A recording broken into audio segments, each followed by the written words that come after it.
is something called T regulatory cells. They are not working properly. If you do a bone marrow transplant, you are giving a new Treg system and thereby the child is cured. Now you are talking about cure in a child with IBD, and that is the significance of making a diagnosis. In fact, this is one of our children who came all the way from Gujarat with very early onset IBD and got transplanted in our hospital and is currently doing fine. Also, this has implications to the family because these are genetic disorders, and if you don't diagnose, the next child is likely to get affected. Let's go to the second case quickly. Again, a young child, 4-month-old girl from Orissa who came to Bangalore. She was as expected vaccinated with BCG at birth, but unfortunately started developing fever for the past 1 month, had diffuse papular rashes, eruptions, but you can also see that the BCG site looks quite angry there. There is left axillary adenopathy, and that site also looks quite erythematous, right? Now, Dr. Arpita, if I may ask you, we do see BCG adenitis because BCG is a vaccine that is given to every child. How do you treat it otherwise, and what are your comments in this case compared to a child with BCG adenitis? So in terms of BCG adenitis, the incidence globally is close to 0.1 to 1 per 1,000 inoculation. And in India, it is close to 0.1 to 9.9%.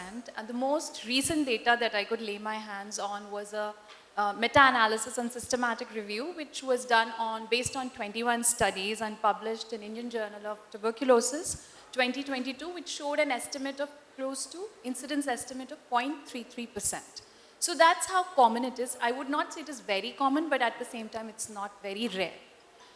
The BCG adenitis, or the proper term is BCG regional adenitis, is when it happens in the ipsilateral arm and between 2 weeks to 6 months of a BCG vaccination.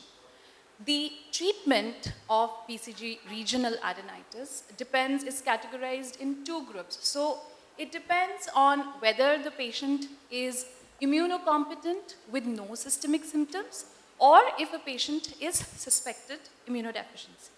So if a patient is immunocompetent and there are no systemic symptoms, then again the treatment is divided into 2 groups. If the lymph node is suppurative versus if it's non-suppurative.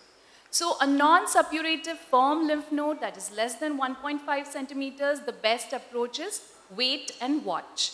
On the other hand, if it is a suppurative lymph node that is rapidly progressing more than 3 centimeters, we can do a needle aspiration, and if despite needle aspiration, if it keeps increasing in size, persists for more than 6 to 9 months, more than 3 centimeters, in very rare cases we may need to do surgical incision. So the reason why we do needle aspiration is not to make a diagnosis, because usually we don't send that sample unless we are suspecting a secondary bacterial infection. The reason we do a needle aspiration is because if it ruptures, it leads to formation of a sinus, and that can lead an ugly scar or a keloid. Now, in this patient particularly, as you can see, the patient is on high flow nasal cannula. The patient has papular rash, and he has fever for 1 month. So this is not an immunocompetent patient. It appears that this is an immunodeficient patient who has systemic signs and symptoms. And so at the onset, when this patient comes to me, first of all, I'll take a thorough history in terms of what is the pedigree, the 2-generation pedigree, whether there's any family history, whether there's any other multi-system involvement in form of oral candidiasis, draining ears, loose stools. And here, order a chest X-ray, do a CBC to see what is the absolute lymphocyte count, whether there is any eosinophilia, and proceed further with gastric aspirate to check for acid-fast bacilli and skin biopsy. And in this case, also do an FNAC of the lymph node to culture the bacteria. Yeah, so as rightly pointed, this doesn't look like the regional BCG adenitis of what we tend to see, say, in the less than 1% population. But here you have a child who also has possibly dissemination. So when we did what Dr. Apita said, is an FNAC, the skin biopsy and the gastric lavage, surprisingly there was acid-fast bacilli everywhere. And this was in fact Disseminated BCG. Now let me tell you, unlike our tuberculosis, the Mycobacterium tuberculosis, which generally does not disseminate to the skin, for some unknown reasons, BCG has some peculiarity and disseminates to the skin. So if you have a young child with a rash, hepatosplenomegaly, angry looking BCG site or lymphadenopathy, you can just do a skin biopsy, stain it, and if the AFB stain is positive, you are possibly looking at a disseminated BCG and not tuberculosis. And naturally, why should a live vaccine disseminate? We are worried about the immune status of this child, and how will you investigate further? Dr. Kaushal. Yeah. So one thing is the criteria for disseminated BCG is that three criteria are there, that it should be BCG, should be proven BCG by biochemical methods and all. And evidence of dissemination means that at least 2 anatomical sites away from the region of BCG, we should be able to isolate these organisms, or there is positive bone marrow culture. And plus evidence of constitutional symptoms, as madam has beautifully, this child is having those. And naturally this child qualifies, this warrants immunological evaluation. Immunoglobulins levels is one that we should go for, and also test for this thing, this lymphocyte stimulation study should be done, so as to see how these cells are functioning, and also nitrobutolidine and DHR tests need to be done to see whether leukocyte function is normal or not. And then depending on that, the conditions which we suspect is severe combined immunodeficiency, that is not there because it is normal, and chronic granulomatous disease, those NBT, and they are negative. And then you should go for genetic testing to establish this third condition, that is Mendelian susceptibility to mycobacterial diseases. And the result, I think in this case Was positive for MSD. Was positive for MSD. And this disease is definitely very rare, I would say. Dissemination as such is very, very rare. It is something 2 to 3 cases per 100,000 inoculations.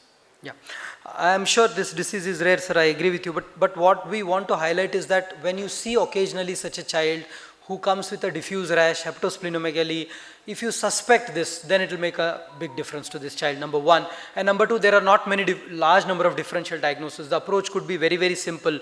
As Dr. Neeta ma'am highlighted very much in the beginning, look at the lymphocyte count. If you have lymphopenia in such a child, you are practically dealing with SCID. If you do serum immunoglobulins, they are low. It is again confirmatory of SCID.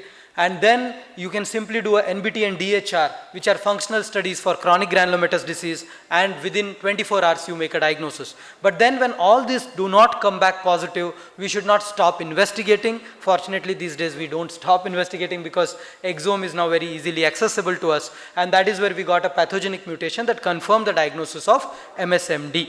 Now, Dr. Ramesh, how do you treat disseminated BCG? Why do I ask this specifically is because of the susceptibility pattern of BCG, how it differs from the routine tuberculosis. Yes. Here one must remember from our old days that it is not susceptible to pyrazinamide. So we should not use it basically.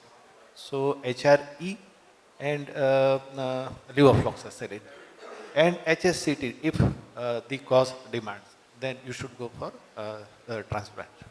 Yeah, I think the key message here we would like to give from this slide is that it is resistant to pyrazinamide. So if you do suspect, please avoid pyrazinamide if you are sure with the kind of history that there is available. And based on the genetic defect, these patients should be urgently referred for a bone marrow transplant. Now to summarize this case, disseminated BCG, sometimes you can have very disseminated salmonella infection. For the lack of time, I can't present more cases, but then we have had children who have disseminated salmonella lymphadenitis, where we have generalized lymphadenopathy and the biopsy has shown salmonella. Again, that is a setting where we suspect MSMD, and unlike other diseases, unless you do a genetic test or some specialized functional studies, you cannot diagnose this condition.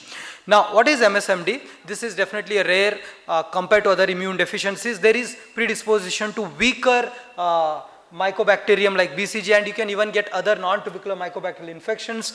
Definitely there is a predisposition to other intracellular organisms like fungi, salmonella, listeria. These can manifest with localized or disseminated infections. Now, to just make it simple, if I can make it simple, yeah. So we all know that the moment any person is infected with Mycobacterium tuberculosis or any intracellular pathogen, the first defense is usually the macrophage. And the macrophage in our body produces one cytokine called IL-12, which acts on its receptor called IL-12 receptor, which is on the T cell. And to complete the loop, the T cell then produces interferon gamma, which acts on its receptor on the macrophage. Now the macrophage is activated and kills this pathogen. Now, if you have any problem with these receptors, the interferon gamma receptor or IL-12 receptor or anywhere in this pathway, you will get MSMD.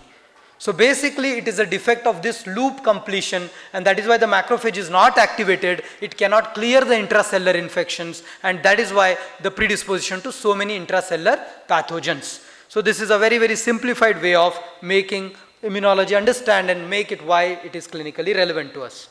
Now, this is another case we are not presenting here, but then look at this infant who came with this kind of multifocal osteolytic lesions, and biopsy of one of those sites showed again AFB. This is multifocal